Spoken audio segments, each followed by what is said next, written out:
The verdict of Samsung Electronics vice chair's trial is our starting point, a 5-year jail term for numerous offenses, including embezzlement and perjury. However, the court found Lee Jae-yong had not actively initiated the bribes, but responded to solicitation by Park Geun-hye, the impeached former president. Lee Jae-won has our top story.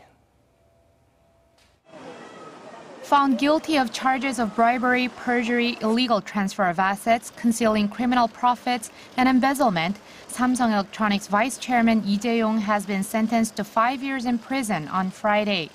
In deciding the fate of Korea's largest conglomerate's de facto leader, the court said a portion of the $6 million fund that was used by the daughter of Choi Soon-sil, former President Park Geun-hye's longtime friend, was bribery, along with Samsung's support for Choi's alleged foundation.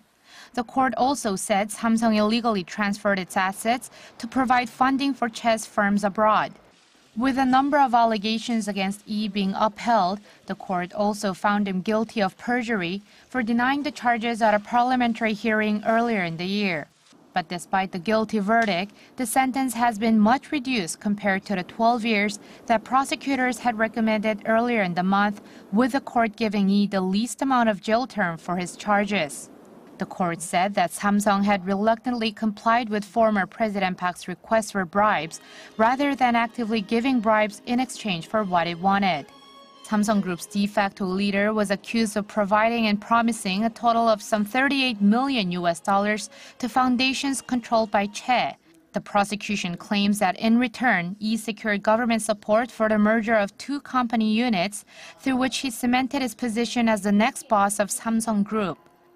However, Lee's lawyers said that they cannot agree with any of the court's decisions on Friday and that they will file an appeal. Lee's lawyers have been claiming that Lee was not involved in making day-to-day decisions for the group and that the payments were signed off without his knowledge.